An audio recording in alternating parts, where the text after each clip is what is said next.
Welcome back, YouTube family. It's been a while. I've been on the road, traveling, and just finding myself and all those good things that come with being adventurous, I guess you could say. I've found a new career. I'm a tattoo groupie. Yeah, tattoo groupie. I go to different tattoo studios and just go in and sit down and watch them and say, ooh, that's cool, or that looks pretty good, or sometimes I'll give them advice and they don't really like that, so I don't say much really. I just watch and ooh and ah. That wasn't my first choice or my preference. I had actually applied online for a tour groupie with Doodle Bops or the Wiggles, and I was informed that the Doodle Bops aren't together anymore. I was like, wow. I don't know what happened there. And then they were like, and the Wiggles, they're in Australia, you're here. And I'm like, yeah, it's too far to fly. And they were like, and it would be kind of creepy. I'm like, okay, I guess. I don't see how, a dad and an adult and hanging out with the Doodle Bops. Maybe that's not a good idea anyway. But, that's just the way it is. I have been traveling though.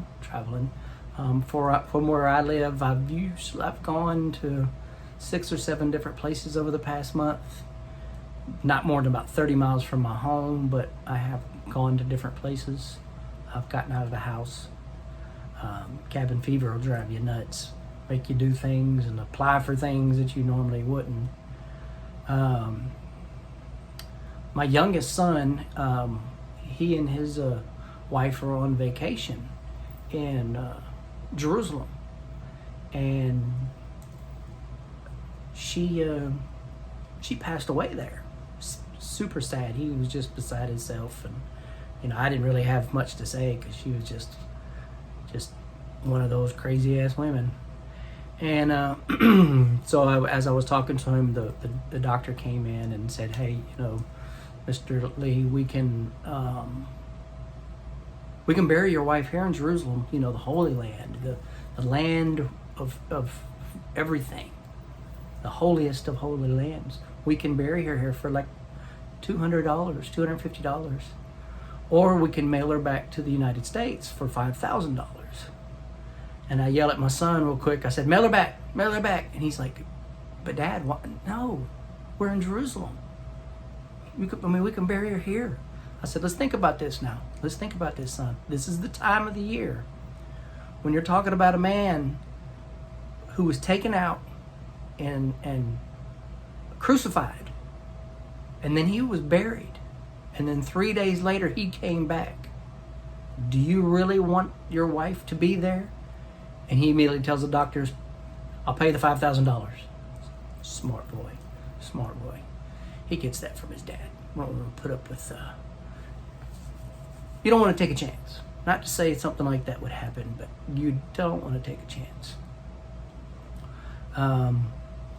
But on the real side, it's been hard for me to focus lately. I've had just a lot of things going on in my mind, in my head.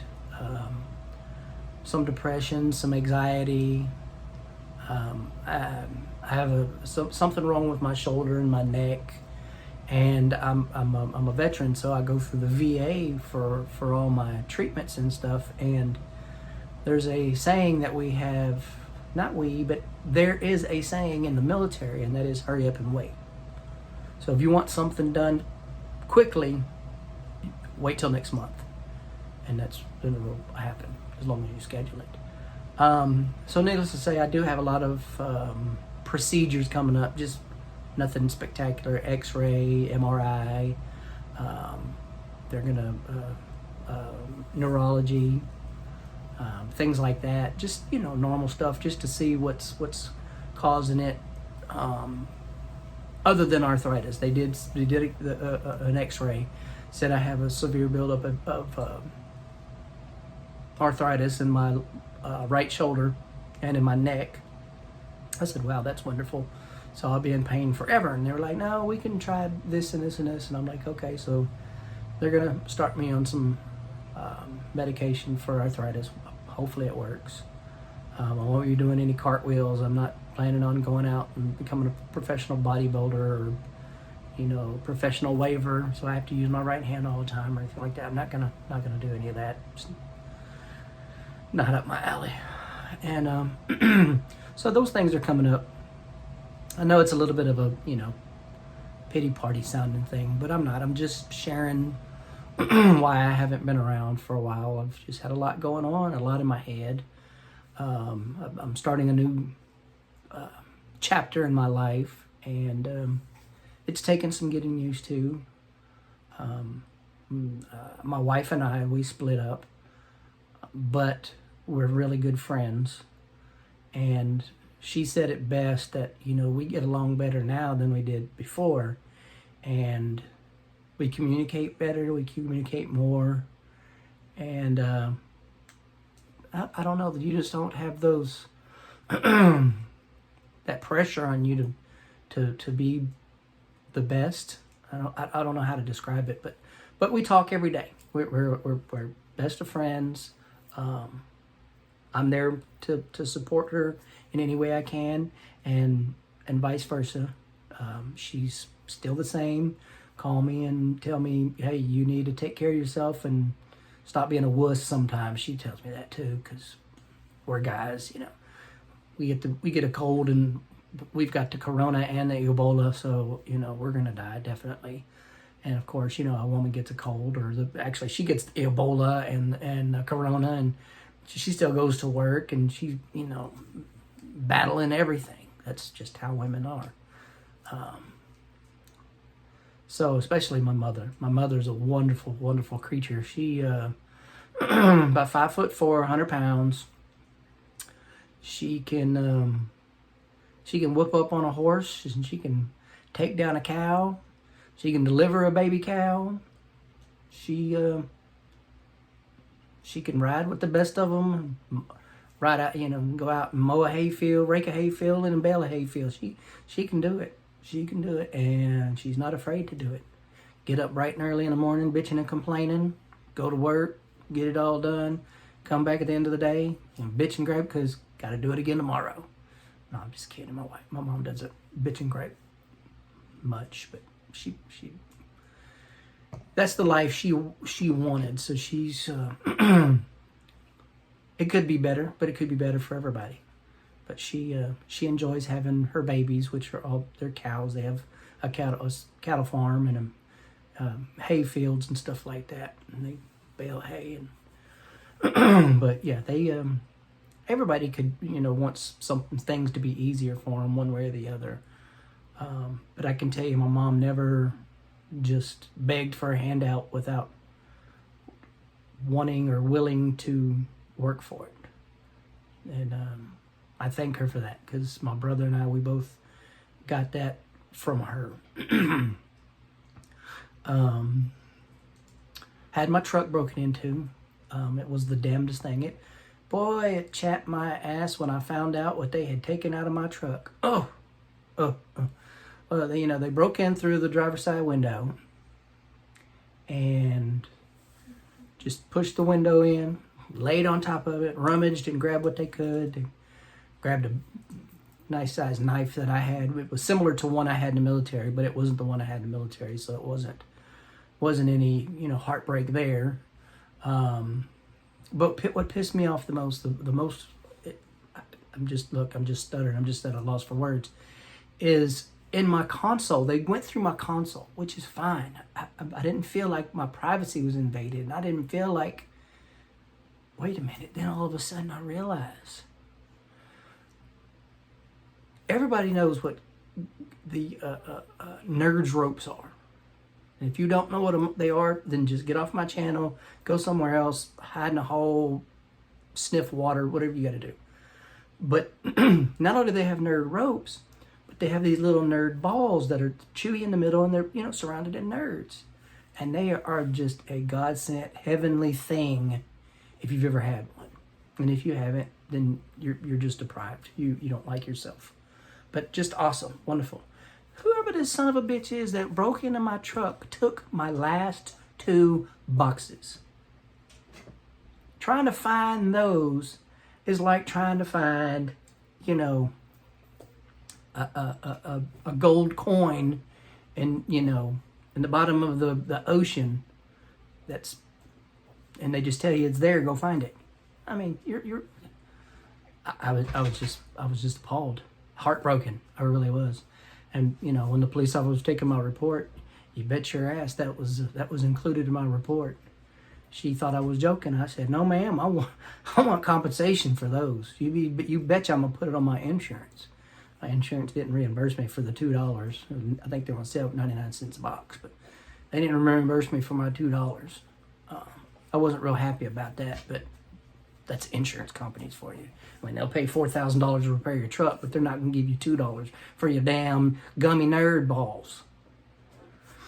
Okay, sorry, it's getting off track, getting a little hyper there. But, you know, I'm trying not to focus on it because I'm going to go off. I'll call up the police and call up the damn insurance companies and demanding my $2, but it ain't going to do no good.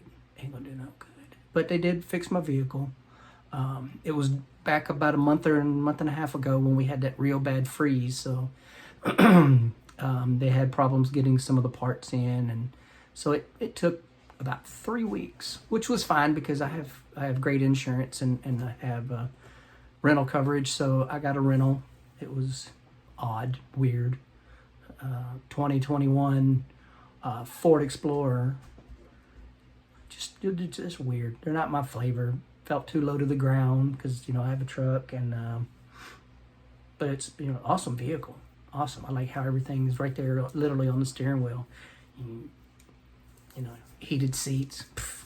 Who doesn't love heated seats? Even when it's warm outside and nice toasty butt. That's perfect for me. But I've also been selling a lot of things that were mine on eBay. I just, you know, got to cleaning out the garage and our mud room and our other little side rooms and all that stuff, and I just didn't realize how much shit I had accumulated over the years. And I would open up a box and be like, "What the hell? Where did this come from? I don't even remember buying it, or if somebody gave it to me or whatever." But I've been, you know, trying to clean some stuff up, sell some stuff. Done pretty good. Nothing spectacular. About $300 or $400 in the past in a month. So that's, you know, a nice little side hustle, and especially since I haven't started getting paid yet on my tattoo groupie position yet. I'm just praying that that'll start soon. Yeah, so it's been an interesting month and a half. I've really, like I said, with the depression and anxiety, a lot of it has been poor me. You know, I'm miserable. I don't even want to do anything today. You know, my alarm goes off at 6. My alarm was wrong, so I'll go back to sleep till about 8. Then I get up and take the dogs out, and when you have 6, they all need to go out, and have my coffee, look at the news, whether it's reading or actually watching the news, just to get an idea of how crappy things are with our government and our economy and our whole country at this point. From both sides. I mean, both sides need to make a change. We just need to, you know, just get a big old bong and just sit in a circle and just, you know, get you a peace pipe and just smoke it up and come to terms with one another. Just stop all this crap. I'm not going to get political, but it needs to be fixed on both sides. I'm not taking one side or the other. It just needs to be fixed. And until it's fixed, I'm not taking any sides. How about that? But we can all learn from each other. That's the thing. when I used to attend AA many years ago, I had a gentleman that was speaking one time, and somebody else tried to cut in, and the gentleman talking stopped and turned around. He said, "Hey, this is my moment. This is my time. I'm standing up. I'm talking. What you need to do is you need to take the cotton out of your ears and put it in your mouth." And you know, that's what a lot of people need to do these days. They need to shut the hell up and listen. You know, there's a guy on the radio, Michael Berry, something that I've learned from him and I try to implement. And if you listen to him on the radio, there's odd moments when there's quiet. And that's usually when he's talking to another person. And that is, the person will ask him a question. And Michael Berry said he taught himself a long time ago. Stop, think, then reply. Because your brain can cause you to hear something that you really didn't hear. I mean, we've all been there. You know, did you see the size of that moose? And, you know, somebody start giggling. What are you giggling about? You say you see the size of that mouse and that's a moose. You know, you just something simple like that. You just mishear someone. But if you would shh, or like my granddaughter says, shh, shh, shh, and listen to what the other person is saying, or group of people, whatever. Listen to them.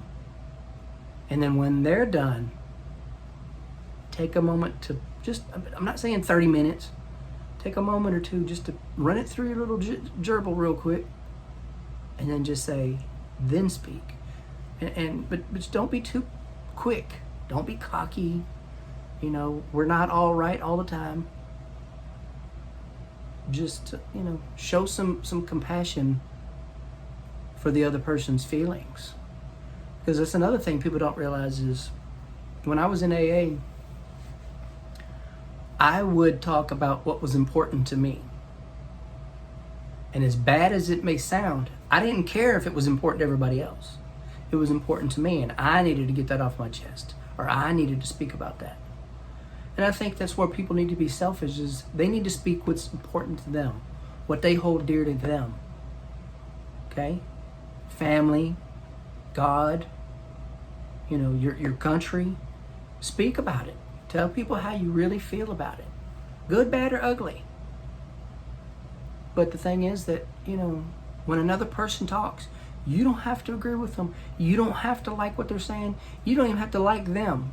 But I'm asking you, just allow them to have their opinion. Allow them to talk. Because what they're saying is apparently important to them, even if it's not important to you. So just remember that. Just remember that. Whether it be, you know, your teacher at school, just mumbling and mumbling and mumbling. They're doing it because that's what they're taught. That's what they went to school for, and that's what they have to do. The stuff that they're telling you, and you're sitting over in the corner with your finger up your nose, and you're like, oh my God, it's so boring. They're not saying all that stuff to make it boring for you. They're saying that stuff because that's what they have to do. So the least you can do is shh, shh, shh, and just listen. If you don't want to listen, then just shh. That's all you have to do. Because in one way or the other, everybody is important. It doesn't matter what they do or what they don't do, where they live, where they don't live, race, it doesn't matter. It doesn't matter what race you are. We're all important. You know? Hug your neighbor, hug your friend, high five them if you're not comfortable hugging them. You know? It just, you know, get back in touch with one another. Instead of all this cockamamie crap that's going on. Yes, I said cockamamie. But it's been a while since I recorded, and now I'm just like a engine that's stuck on full rev, just going and going and going. Energizer Bunny with the batteries turned on. Just going and going and going. But that being said, I really appreciate everybody who's supported me and reached out to me in this time of quietness, darkness. I am back. I will start recording more frequently. I'll try to do 3 a week. But with that being said, I really appreciate everybody, all their concerns and prayers and well-beings and sarcasm. I really, really love sarcasm and jokes. I love them. So that being said, y'all have a good evening. God bless you all. And no matter what, I love you.